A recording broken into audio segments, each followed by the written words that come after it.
Somafa 5 ny volana May 2024 tonga soa tamin'ny zanam-pandarana meteo manolotra ny harahaba tompoko klasy tompoko vavy ary izay malefaka hatrany no mandrafitra ny toetry ny androntsika eto Madagasikara fa ho mafy kosa ny fitsiokan-drivotra ny aty amin'ny ray apatelo avaratry nositsika aty raha ho an'ny rapitso maraina ary dia ho avy ny orana ny atya aralanjorofo raha toa ka andrahoana ny aty amin'ny faritra Atsinanana fa ifandimy andrahoana sy masoandro amin'ny faritra sisa aorian'ny fisavan'ny andianjavona na zavotany voamaraina ny atya atsimo andrefana ny ilany Atsinanana ny faritry ny avotany ny atya vatovafito vonany sy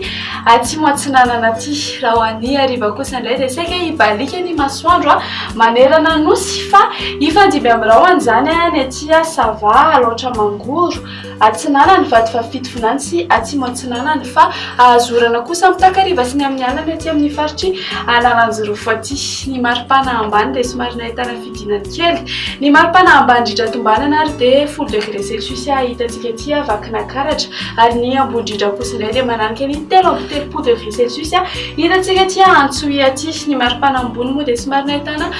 fekarankely indrindra ho an'ny tapany atsimo ary raha ho an'ny faritry ny avotany kosa dia manodidina ny 13 ka hatramin'ny 19 degré celsius eo. Raha epita ranomasina ary ianao dia omena fahafapo satria toy izao ny mety ho toetry ny andro ho an'ireto tanan-dehibe sy nosy manodidina ireto hoe ifandimby andrahoana sy masoandro any Paris sy Johannesburg, Nairobi torak'izany ihany koa na any Comores, naorana tandrivon-drahona ny any Maurice sy Seychelles fa ho arahi-kotroko izany ny any Bangkok ary hibalika be ny masoandro any Milan sy La Réunion.